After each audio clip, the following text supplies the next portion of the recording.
The following is a listener-supported ministry from the Grace Evangelical Society. Hello, welcome to Grace in Focus, as today we take a little different view of physical handicaps. When someone we know, maybe someone in our family, someone at work, someone at church, has a part of their makeup, could be physical, could be mental even, that doesn't work quite like a body was designed to work, it's easy to see the liability. The Apostle Paul even dealt with this.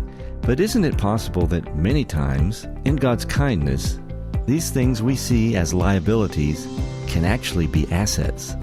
We'll think about this a little bit more just ahead. And right now, I want to remind you to take a look at our website. That's faithalone.org in order to find all kinds of free grace resources, books and articles and videos and ebooks, our free grace magazine called Grace in Focus, blogs, and you can listen to past episodes of this podcast.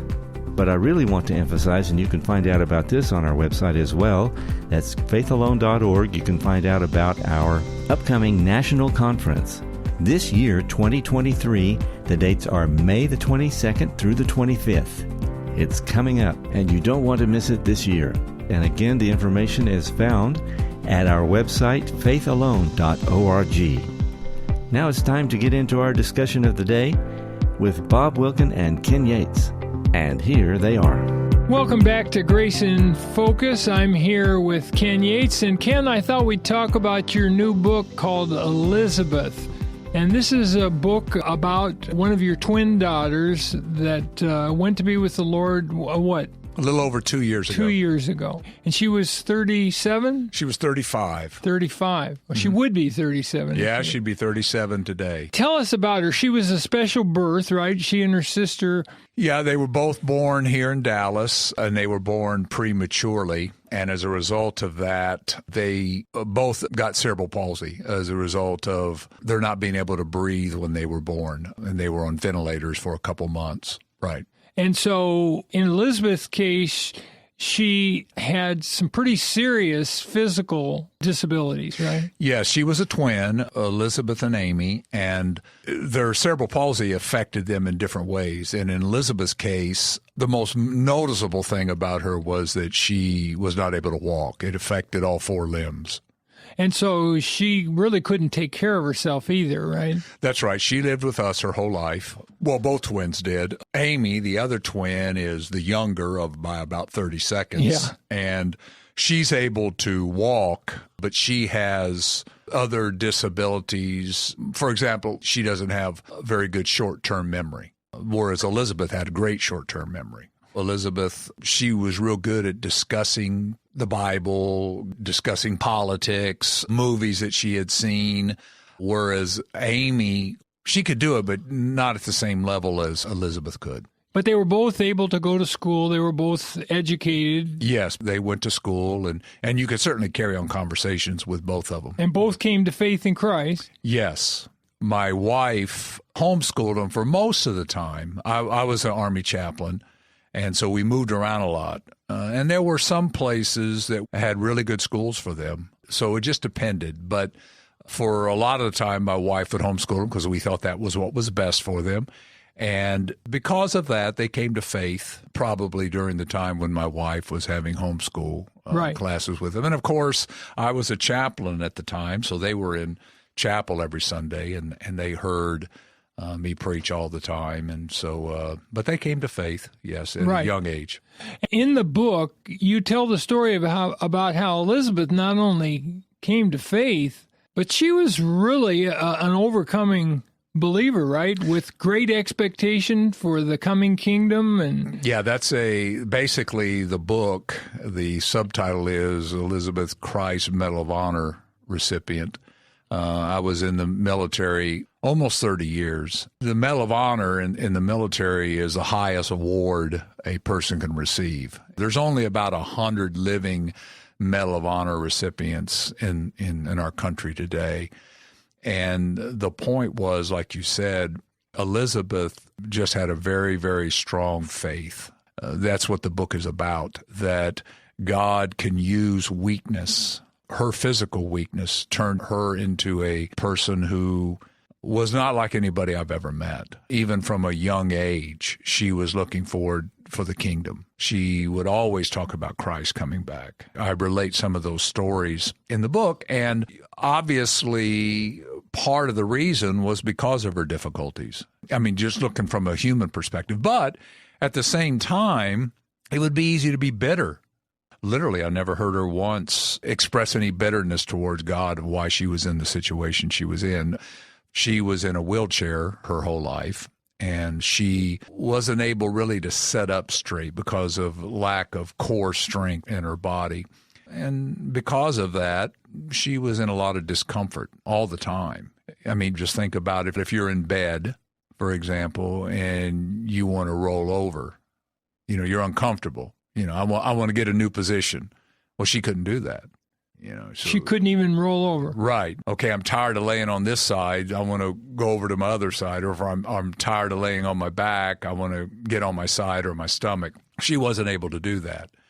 Someone like that, why isn't she going to be bitter towards God? And in the book, I'm hoping that it is an encouragement to people who are going through difficulties, that God can use those difficulties to make them into someone like Elisabeth was. She loved the Lord, and she loved his appearing. She talked about it all the time. She was looking forward to it.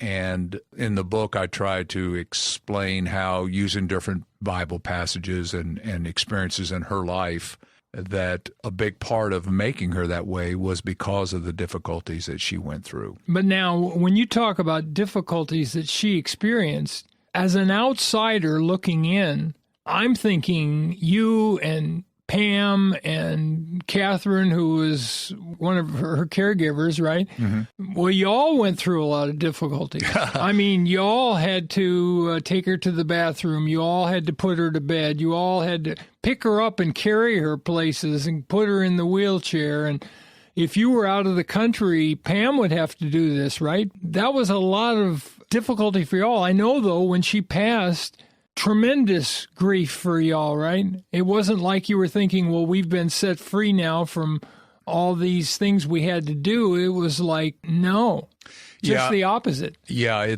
that was probably the hardest part of the book to write. Elisabeth and I, well, not just I, but all of us, we would have discussions over this, over who had it harder, us or her. And you would talk with her about that? Oh, yeah. Really? She would say that she would bring it up. She would talk about it.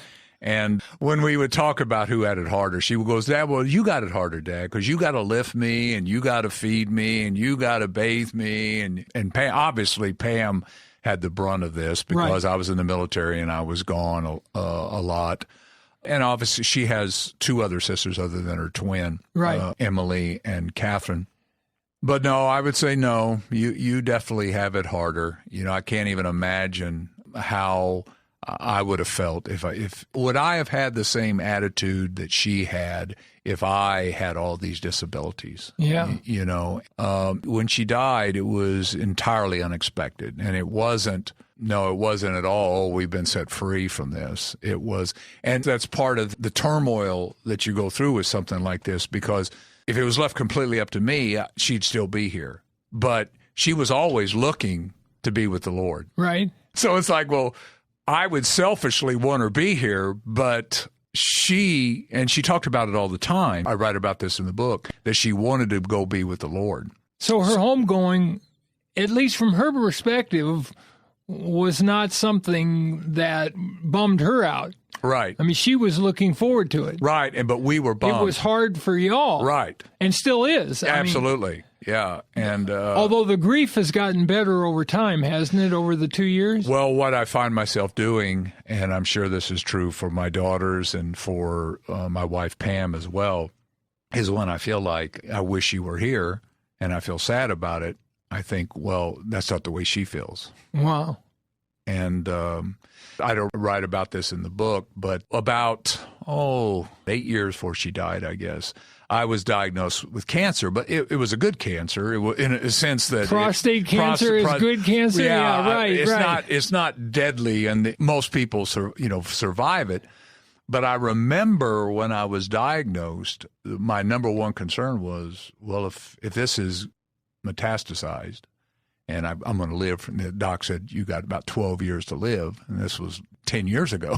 Well, who's going to take care of Elisabeth? Right. I remember you talking about that. Yeah. That was one of your big concerns. Yeah, that was probably number one. I mean, well, no one wants to find out they got cancer and that it spread, and it hadn't, but before they figured it out, that was all my concern. And automatically, I went in my brain, okay, in 12 years, Elisabeth's going to be 45, okay, who's going to care for her if she lives to be 70, and all that. Right. And just a different attitude is I remember when I was going through that with her, she said, Dad, what are you doing? The Lord's in control of this. The Lord will take care of me. She told you that? Yeah. So she rebuked me. But you can see the different attitudes that I had versus... And by the way, you called her Libby, right? And the people in the family called her Libby, but she didn't want to be called Libby by anybody, but she accepted it in the family, right? Right, yeah. She asked if we would call her Elisabeth when she was about 20. And I said, no, we're not going to call you Elisabeth. We called you Libby for 20 years, but we did make that compromise. Because she felt like Libby sounded like a little girl. Like a little baby. She wanted a more grown-up name. Yeah. And I do write about that in the book. And it's Elisabeth with an S, right? It's not a Z. That's right. She liked that because of the King James Version of the Bible, because she would point that out to you. She would? Oh, yeah. She would say, in the Bible, in the older translations, it's spelled with an S like my name. So I hope the book is good for people who are going through difficulties and what the Bible has to teach about it. That is great. Well, if you want information about the book, go to faithalone.org and you can learn more about it. And Danny should be saying something about it after we finish. Now remember, keep grace in focus. Ken Yates' brand new book about his daughter, entitled Elisabeth, is available now on our website, faithalone.org. Get half price through January 31st, 2023, when you use the code word podcast. That's faithalone.org. Would you like to deepen your understanding of Scripture and the Christian life? Well, a great place to start is our website. It's faithalone.org. That's faithalone.org. We've got all kinds of free materials on the site available for you. One of those, which is extremely popular, is our magazine, Grace in Focus. It comes out 6 times a year, it's full color, easy to read, and people are really growing who read it. So stop by and get a free subscription at faithalone.org. We would like to thank all of our financial partners who help us keep this show going. All gifts are tax deductible and very much appreciated. If you'd like to find out how you can be a financial partner, visit us at faithalone.org. We are so happy when we hear from listeners. Maybe you've got a question or comment or feedback. If so, please send us a message. Here's our email address. It's radio@faithalone.org. That's radio@faithalone.org. On the next Grace in Focus, we go back to our question and answer format. And the question is an interesting one. Will there be children in the kingdom? Join us next time for Grace in Focus. This is the Grace Evangelical Society reminding you to always keep grace in focus. The proceeding has been a listener-supported ministry from the Grace Evangelical Society.